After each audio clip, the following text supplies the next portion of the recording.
Ketiga adalah proses terprogram, yang artinya untuk merencanakan pada awal bisnis. Jadi pada awal merintis sebuah usaha, perusahaan tersebut akan menjadi holding company. Kemudian perusahaan itu dapat bekerja sama dengan perusahaan lain untuk membentuk perusahaan baru. Contoh holding company yang ada di Indonesia, ada PT Semen Indonesia, merupakan salah satu contoh holding company di Indonesia. Perusahaan tersebut merupakan BUMN, menaungi beberapa perusahaan seperti PT Semen Gresik, PT Semen Padang, PT Semen Tonasa, dan lain-lain. Contoh lain holding company di Indonesia adalah PT Pupuk Indonesia yang menaungi PT Pupuk Sriwijaya, PT Pupuk Kujang, dan lain sebagainya. Berdasarkan hukum di pasal 2A ayat 2 Peraturan Pemerintah Nomor 72 Tahun 2016, bergesernya saham milik negara kepada holding company BUMN tidak membuat negara menjadi lepas kontrol atas anak perusahaan BUMN ini atau ex-BUMN. Negara wajib memiliki saham seri A atau dwi warna. Pertama, di mana negara ini memiliki hak istimewa untuk menyetujui pengangkatan anggota direksi dan anggota komisaris. Kedua, perubahan anggaran dasar ya, negara punya hak untuk menyetujui. Ketiga, penggabungan, peleburan, pemisahan, pembubaran, dan pengambil alihan. Perlakuan sama oleh negara terhadap anak perusahaan BUMN juga. Proses dan bentuk perizinan hak untuk memperoleh misalkan untuk HPL, hak pengelolaan lingkungan, hak pengelolaan lahan, kegiatan perluasan lahan, dan atau keikutsertaan dalam kegiatan kenegaraan atas pemerintah yang melibatkan BUMN. Kesimpulannya berarti perusahaan induk atau holding company ini merupakan pemimpin dari suatu grup yang menaungi beberapa anak perusahaan. Sebagai pemimpin, perusahaan induk berperan merencanakan dan melakukan koordinasi terhadap anak perusahaan, mampu mengendalikan dan melakukan evaluasi terhadap rencana yang dijalankan. Semua itu agar tujuan pembentukan holding company dapat tercapai oleh seluruh perusahaan. Perusahaan induk umumnya adalah perusahaan rintisan yang berkembang pesat sejak pertama kali didirikan. Adanya pertumbuhan ekonomi pada bisnis menjadikan perusahaan rintisan awal sebagai perusahaan induk. Ketika sudah menjadi satu grup besar dengan holding company yang memimpin, salah satu tantangan terbesar yang dihadapi adalah kelancaran dalam mengelola pajak dan transaksi bisnis. Yang berikutnya saya bahas tentang restrukturisasi perusahaan.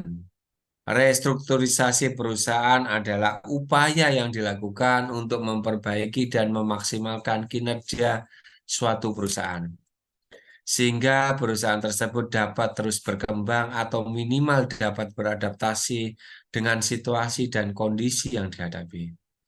Singkatnya, restrukturisasi dilakukan agar kinerja perusahaan tersebut menjadi lebih sehat.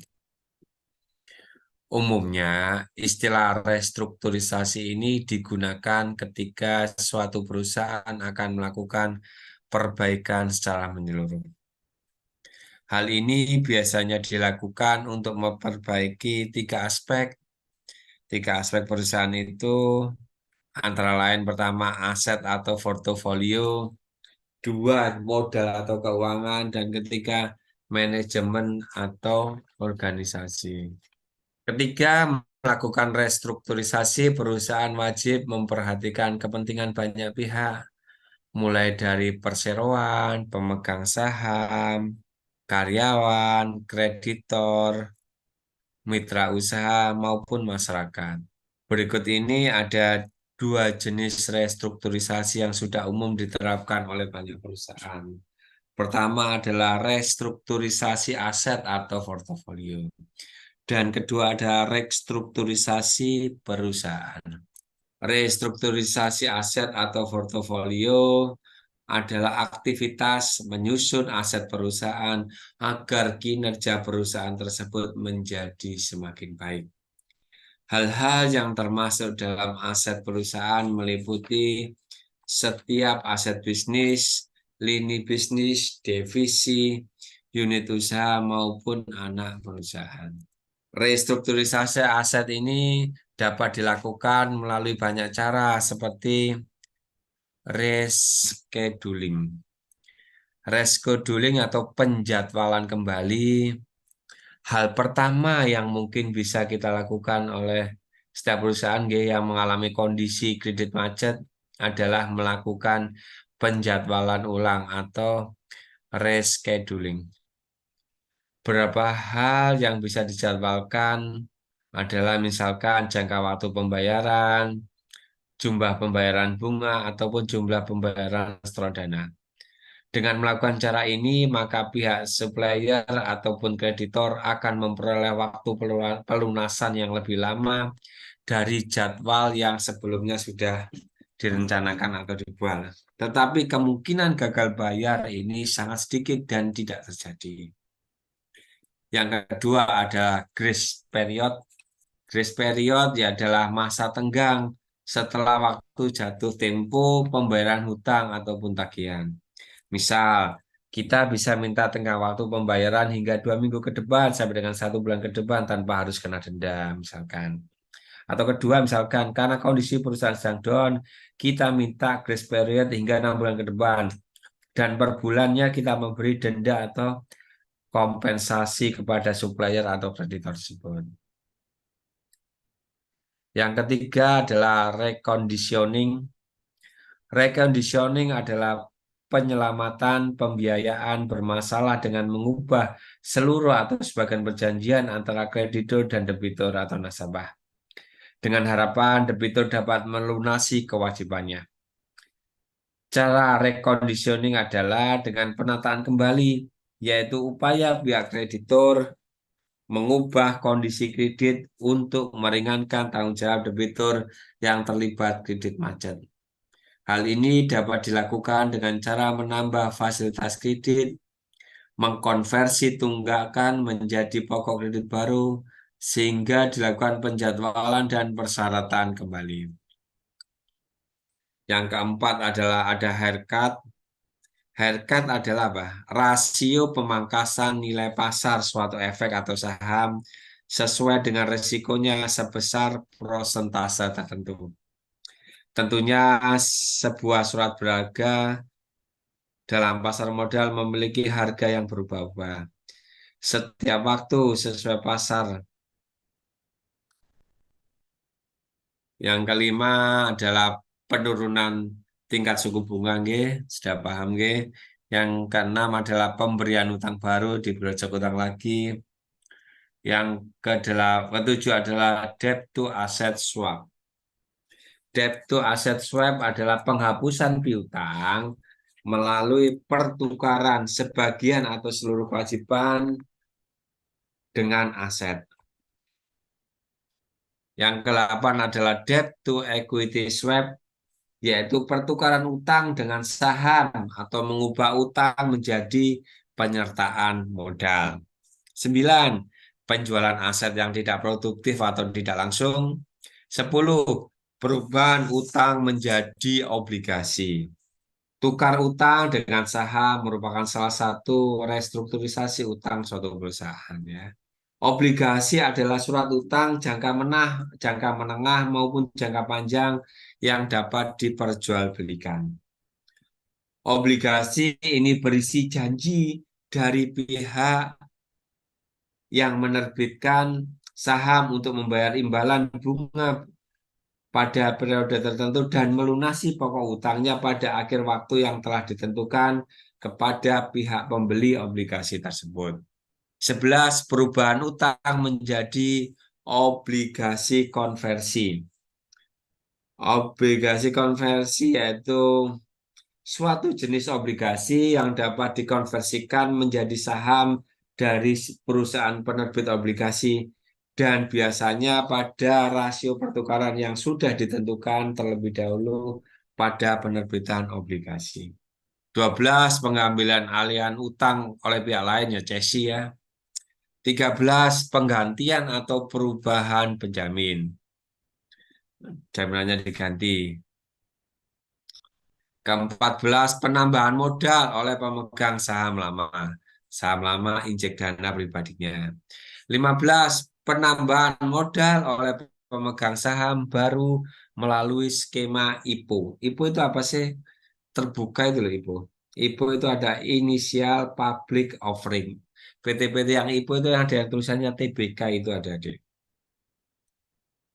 Walaupun skema IPO itu adalah inisial public offering, ya. Penawaran saham perdana bagi masyarakat luas yang diselenggarakan oleh perusahaan, yaitu IPO ya.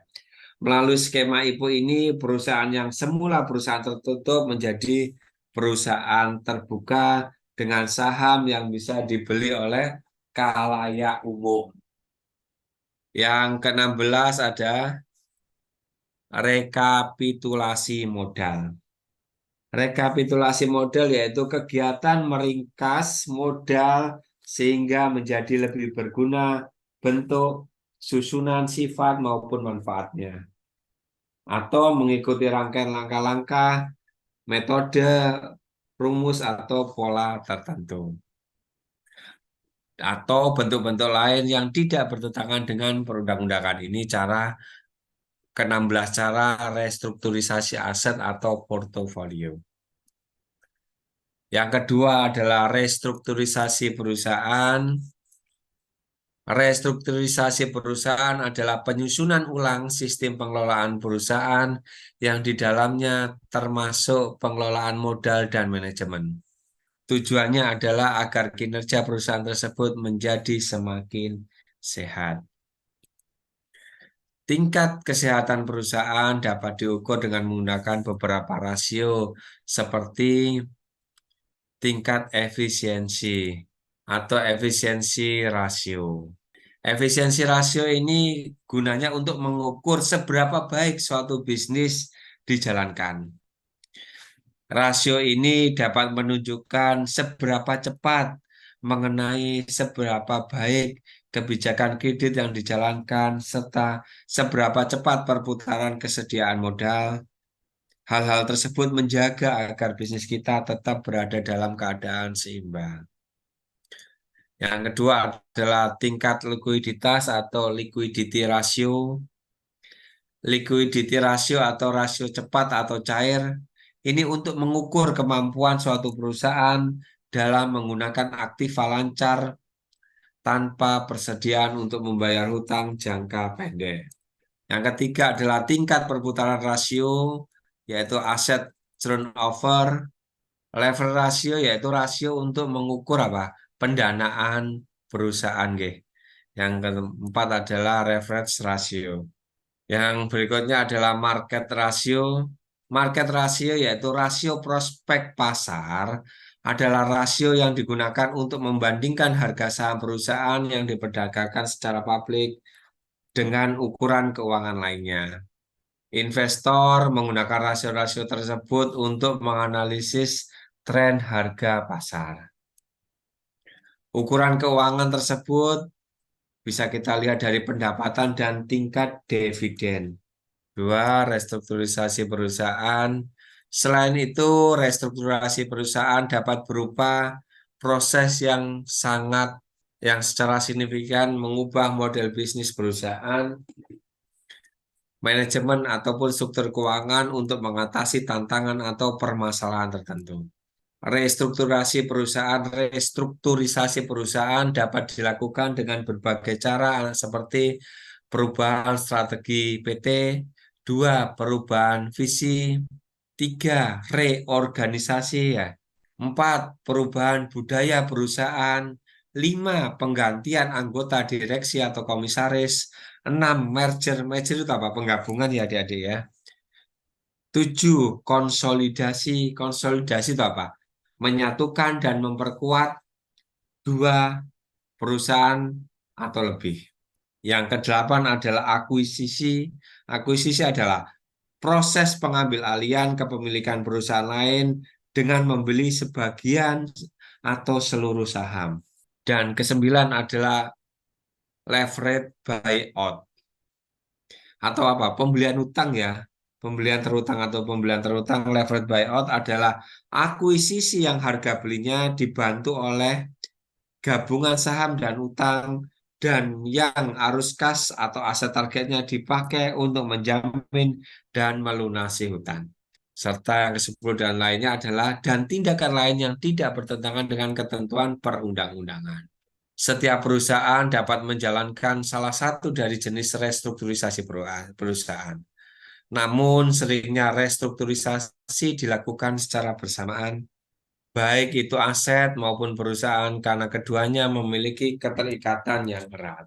Sebelum kita melakukan restrukturisasi, manajemen perusahaan harus melakukan penilaian secara menyeluruh yang disebut sebagai due diligence atau penilaian uji tuntas perusahaan. Hasil penilaian ini akan digunakan sebagai landasan dalam menentukan skala prioritas ketika restrukturisasi perusahaan akan dilakukan. Mengapa perusahaan perlu melakukan restruk? Ada atau tidaknya masalah, kita harus tetap melakukan restrukturisasi perusahaan secara berkala. Misalnya, setiap 5 tahun sekali, jangan menunggu sampai kita tidak merasa terjepit atau mendapat masalah. Karena hal ini justru akan membuat proses restrukturisasi menjadi lebih kompleks. Yang kedua, beberapa alasan yang umumnya menjadi penyebab suatu perusahaan melakukan restrukturisasi, misalnya adanya masalah hukum, adanya tuntutan pasar, dan masalah geografis. Perubahan kondisi perusahaan, muncul masalah berkaitan dengan serikat pekerja, hubungan antara holding dan anak perusahaan, pergeseran kepemilikan, dan lain sebagainya. Terima kasih. Barakallahu fikum adik-adik.